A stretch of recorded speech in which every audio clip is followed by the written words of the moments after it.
Déjà, quand on choisit un prêt, on a le prêt à taux fixe ou le prêt à taux variable.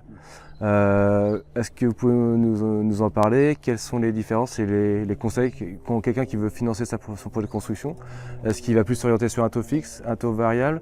Est-ce qu'il y a des recommandations dans ce sens-là? Alors effectivement, le taux variable, aujourd'hui les taux sont tellement bas qu'il n'a pas forcément d'intérêt, puisque vous avez quand même plus de chances que les taux remontent qu'ils continuent à baisser, puisqu'on est quand même dans la fourchette basse. Donc si vous avez un taux variable, vous avez plus de chances de voir votre taux remonter que baisser. À une autre époque où les taux étaient plus hauts, oui, effectivement, peut-être que le variable était intéressant, mais aujourd'hui, on pratique pas du tout le taux variable, quoi. On est vraiment sur du taux fixe. Le taux variable, juste pour préciser, hein, c'est un taux qui va varier en fonction d'un indice. Et cet indice-là, il représente la valeur de l'argent au jour le jour. D'accord? Et donc, il va varier à la hausse ou à la baisse. Donc en France, on met quand même des planchers et des plafonds. Hein, d'accord? Donc dans le jargon, on va dire que votre taux, il est capé, plus 1 ou moins 1, plus 2 ou moins 2. C'est-à-dire que si vous partez sur un taux à 1, capé 2, il ne pourra pas augmenter. Si l'indice augmente de plus 4, il sera limité à plus 2, donc à 3. Hein, ou à D'accord, donc ça c'est le taux variable, mais effectivement je rejoins Erika, aujourd'hui on va... J'en fais quasiment pas. Hein. Ouais. Il y a une époque, il y a quelques années de ça, Oui, ça pouvait être intéressant parce qu'ils avaient un intérêt, ils étaient un peu moins chers, enfin, voilà, les taux étaient plus intéressants. Voilà. C'est le but de vous parier en fait à... De spéculation. Oui, voilà, c'est ça. Sur la variation des taux, et les gens qui avaient tous des taux, alors c'est assez rare quand même, mais si tu connais quelqu'un qui à un moment a eu un taux variable, aujourd'hui il a un taux fixe, il a fait renégocier son prêt à taux fixe. Donc aujourd'hui, ouais, il faut taux fixe, vous payez tout le temps la même chose pendant X années. Et il n'y a pas de surprise, quoi. Ouais. Mais on ne sait pas comment l'avenir sera, mais peut-être. Variation du taux, dit variation de l'échéance aussi. Donc, oui, c'est ça, forcément. Et ça peut. Et 2%, c'est pas anodin. C'est vrai que sur une mensualité à 1000 euros, on peut peut-être se retrouver à, je sais pas, 1002 ou je sais pas comment ça peut évoluer, mais c'est vrai que. Donc effectivement, donc, on comprend bien qu'aujourd'hui, il n'y a pas d'intérêt en tout cas de miser sur le taux variable. Ensuite, on a également les prêts lissés ou les prêts à palier. Qu'est-ce que c'est exactement? Dans quel cas on se retrouve à avoir ce type de prêt? Prêt lissé, alors on en a parlé un peu tout à l'heure. Prêt lissé, en fait, vous avez un prêt principal, donc qui va être le prêt lissé. En fait, on le lisse parce qu'on va lui dans le plan de financement, on va intégrer d'autres prêts. Donc on l'a vu tout à l'heure, ça peut être le prêt à taux zéro.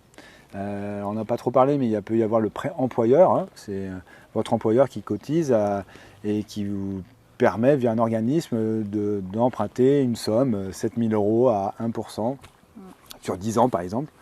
Donc à partir du moment où c'est plus intéressant que le prêt de la banque, vous le prenez, hein, et vous intégrez ça, d'accord? Donc le prêt à taux zéro, le prêt employeur, et en fait là, le prêt principal, on va le mettre en complément, et on va lui demander qu'il s'ajuste. Si vous avez déterminé une mensualité maximum à sortir de votre poche de 1000 euros par mois, et que le prêt à taux zéro, il est à 200 euros, que le prêt employeur, il est à 100 euros, d'accord, il va vous rester 900 euros pour le prêt immobilier lissé, d'accord. Donc on va lui dire, tu mets 900 euros par mois pendant la durée du prêt à taux zéro et du prêt employeur, et dès qu'il y en a un qui se termine, ce que vous aviez comme mensualité dans ce prêt qui vient de se terminer, on le remet dans le prêt de la banque, donc dans le prêt lissé. Et il va passer du coup 900 à 1000 euros, et etc. Il va monter. Donc ça fait un peu comme des paliers, hein, ce qui vous permet juste d'aller emprunter une somme un peu plus longue, alors que si vous étiez sur un prêt standard qui n'est pas lissé, vous pourriez emprunter un montant moins important. D'accord ? Donc ça, c'est l'avantage du prêt d'avoir lissé. surtout une échéance qui est toujours la même. En fait, voilà. Il y a plusieurs lignes de prêts et des prêts qui ont des durées différentes. Et le prêt principal s'adapte à chaque fois qu'un des prêts se termine, de façon à ce que le client ait toujours aussi la même échéance. C'est pour ça qu'on parle de lissé. Et le prêt à palier, donc finalement, ça demande à un prêt d'avoir des remboursements qui vont être préétablis et différents dans le temps. D'accord. Donc par exemple, on va dire à mon prêt immobilier, c'est 1 000 € pendant 5 ans. Après, on va passer à 1 200 € pendant 5 années suivantes. Après, on peut lui dire de revenir à 1 000. Donc on l'a déterminé dès le départ. D'accord. Et ça peut être aussi, par exemple, si vous avez un prêt voiture, un autre prêt qui est sans il reste 7 ans, vous pouvez très bien dire à votre prêt immobilier, voilà, tu vas mettre un peu moins pendant la durée du prêt voiture, donc un petit peu moins. Et puis dès que le prêt voiture est fini, on peut augmenter le prêt, donc on fait un palier supplémentaire. C'est possible. Ça se fait moins sur les prêts à la consommation parce que bien souvent les gens ont oublié qu'on avait mis un palier avec le prêt voiture, il y a un autre projet voiture et puis d'un coup l'échéance réaugmente et ils disent ah c'est quoi là. Donc ça après au bout d'un certain temps on va la changer. Ouais voilà. Donc ça on aime moins le faire quand même. Ouais. Après tu parlais tout à l'heure aussi sur les fonctionnaires ou des emplois où il y a des plans de carrière qui sont définis. Ils savent très bien qu'ils ont la grille de revenus qui va évoluer, c'est très clair dans le temps.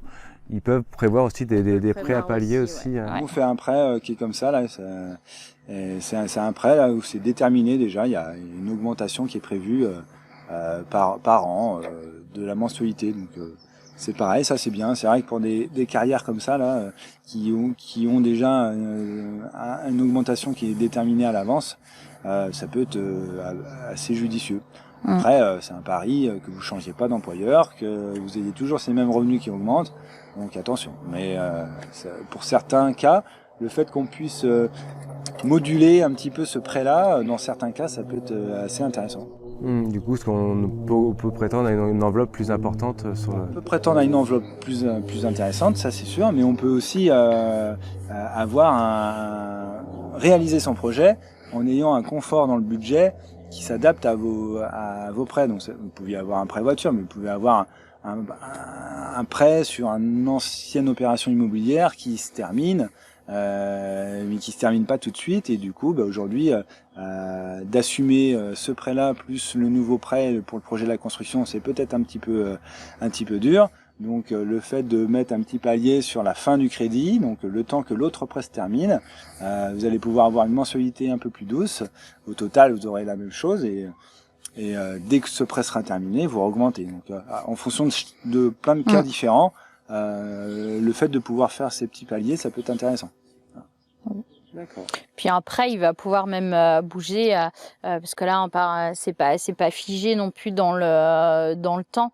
Je sais pas pour X raison, les clients ont eu soit une donation ou soit un héritage. Ils souhaitent réinjecter dans le prêt. Tout au long de la vie du prêt, on peut moduler aussi et faire des choses. D'accord.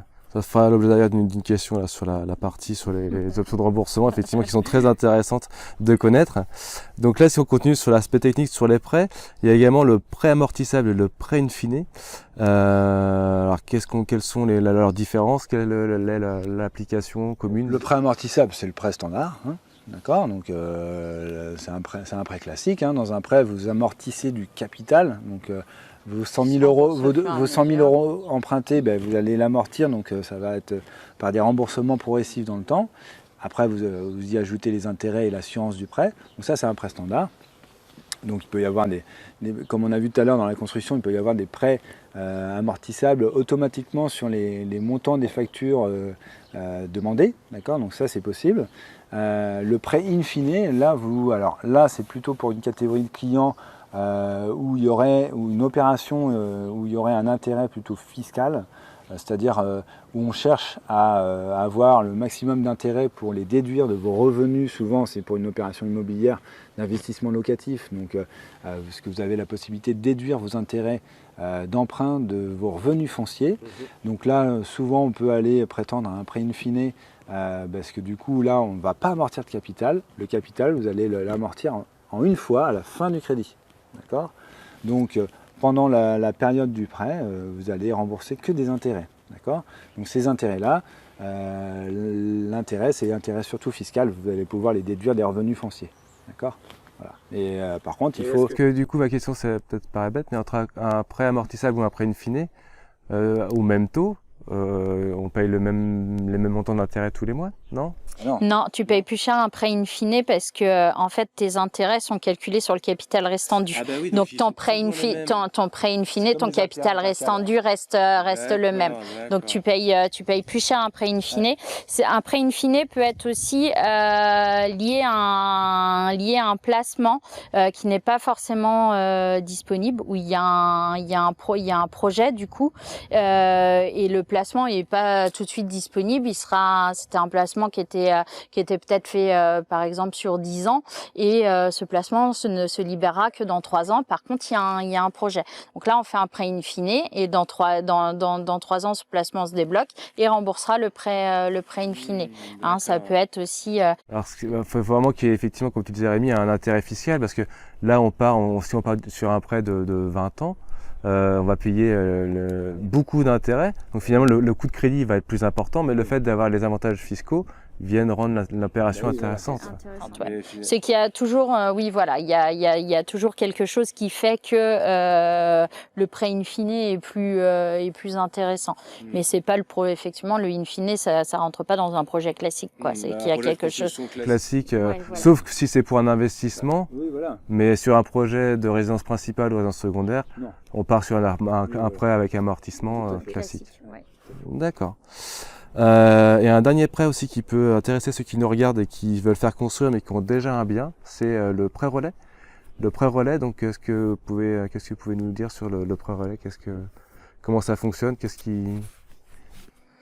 Donc le prêt relais va permettre... alors le prêt relais, comment est calculé déjà le prêt relais? Parce que un prêt relais, c'est déjà plus compliqué si on a déjà un encours de prêt sur un bien qui va être vendu. Le prêt relais est quand même plus intéressant s'il n'y a plus de prêt sur le bien. Parce que pour calculer un prêt relais, on va prendre la valeur du bien, on va y enlever l'encours de prêt.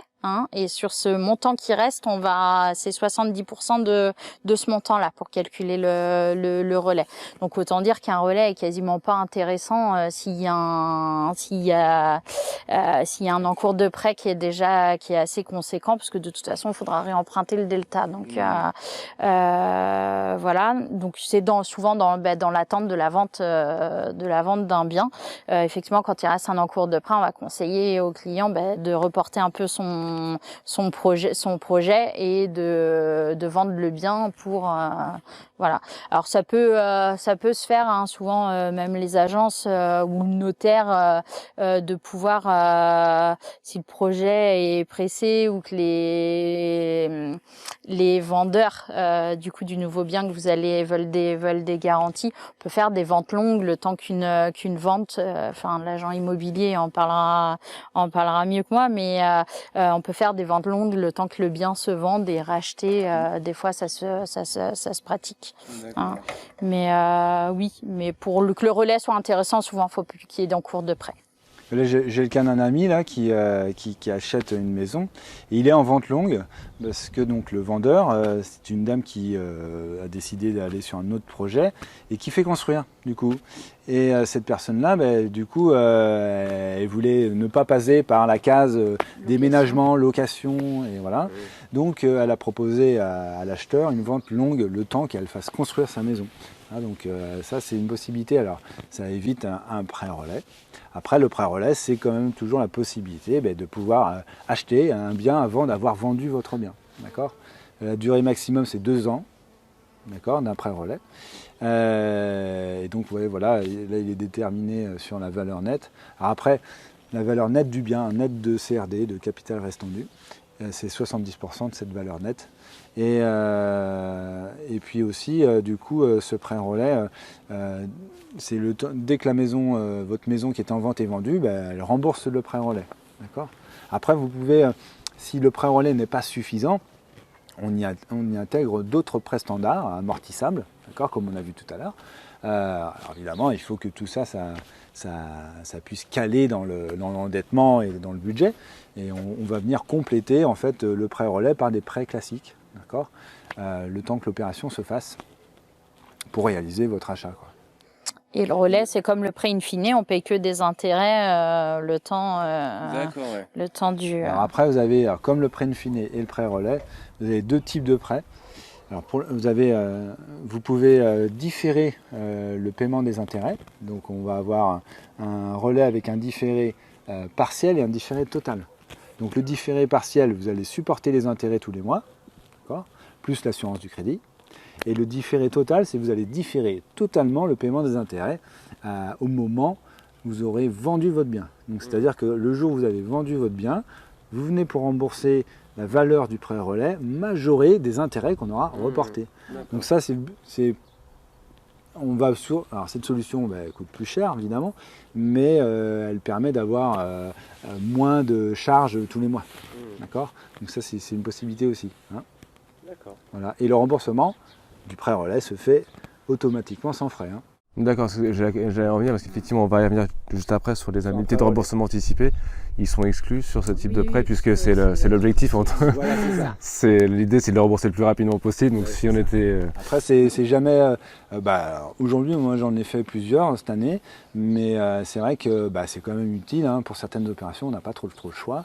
Après oui c'est vrai qu'il faut quand même, ce que je conseille moi, c'est de faire bien expertiser votre bien en vente par au moins 2 professionnels du secteur immobilier. Pour avoir une estimation, tu verras, du montant de... Voilà, pour que vous ayez une très bonne estimation. Puis souvent, même votre banquier vous l'exigera. Hein. Il vous exigera sûrement 1 ou 2 estimations. On en demande 3. Voilà, 3.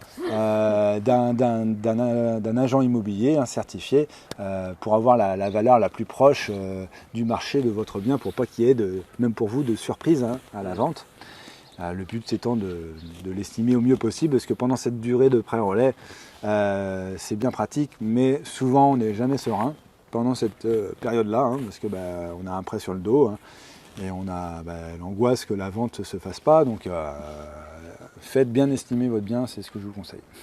D'accord.